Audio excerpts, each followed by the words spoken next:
What is going on, guys? It's your boy Jay Cuts the Gray here for another Drifters review. It's been a minute. It's been a while. Episode 6, Men of Destiny. Now, I know I've told you this before, but my friend, a good friend of mine, he's told me to watch this a long time ago. Like a long time ago. And I watched the first episode and I fell off on it.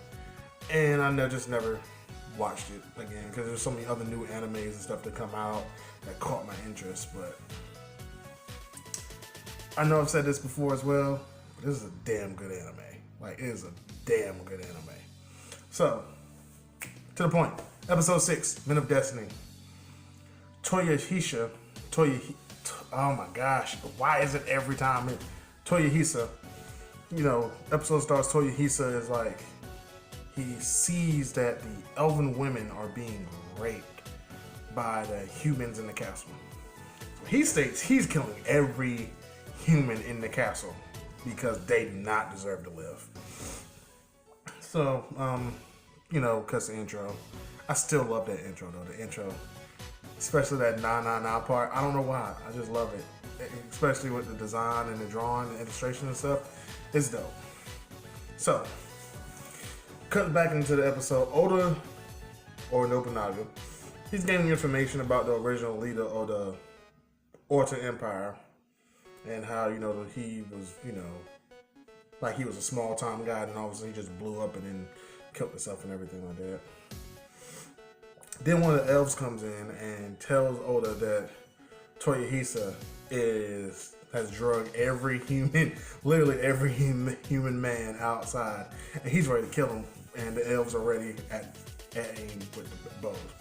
So Oda knocks out Toyohisa before he can give us the order, because Oda feels like Toyohisa shouldn't sully his hands with that type of killing. But when Toyohisa wakes up, he punches Oda and states that he's a warrior too, and pretty much saying that, don't underestimate me or anything like that. And Oda is highly upset, but he's like nostalgic as well because he's like, no one's ever made him that mad besides his father and his teacher. So after they free the elven women and things like that, they just send them about their way. News of the Drifters freeing the elven women and taking down the Orta castle spreads wide. And Oda Nobunaga's plan, which was actually freaking brilliant if you think about it. So Oda sent the elven women back to their homes, no matter how far, no matter how wide. But when he sent them home, he sent a note with them stating that, you may be reconnected with your women now, but eventually they're gonna choose a new leader for this kingdom here and then come back and take your women. So you have a choice. Either sit back and wait for them to do that, or you can come fight with us. So yeah, that was pretty much that. Then it cuts to a Orta meeting, and there's like 4 generals or 4 guys or something like that. And they're thinking about a ceasefire, and some weird guy comes in. I can't think of his name to save my life. I really can't think of his name to save my life. And so he's like giving them, pretty much asking him questions and stuff like that, and trying to think of stuff. And he realizes that they're not going to be any help. So he's trying to set up a meeting with the Drifters himself and see what's going on. See if he can do something or anything like that.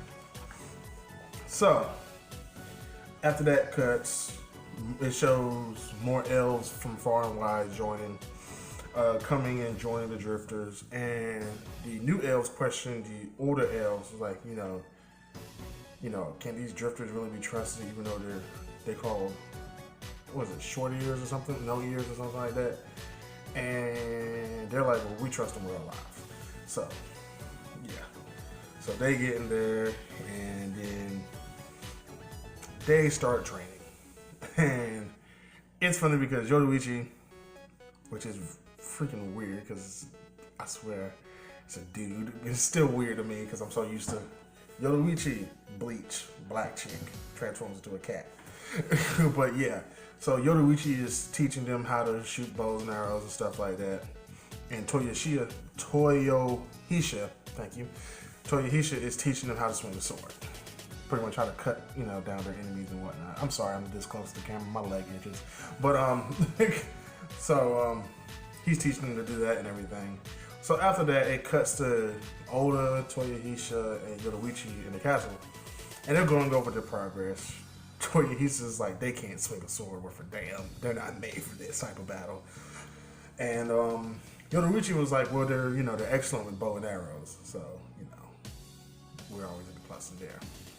And then all of a sudden they sense a dark presence in the air. And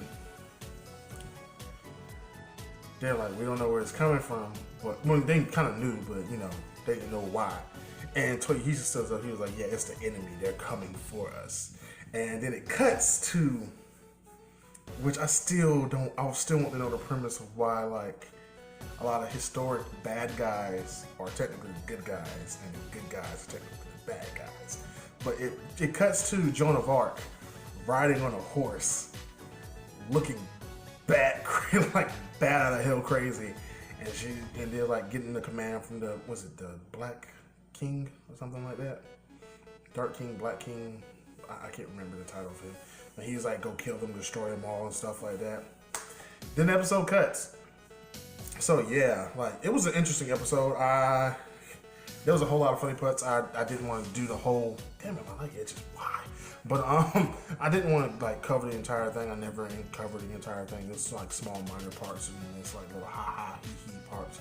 But other than that, that's the episode. Episode 7 coming next Saturday. Stay true, man. Stay tuned. Twitter, Facebook, Instagram, they're the same. So leave, comment, like, subscribe. You know what to do. You've been here long enough. You guys been watching my videos long enough. So there's only one thing to say. Stay true. Stay savage.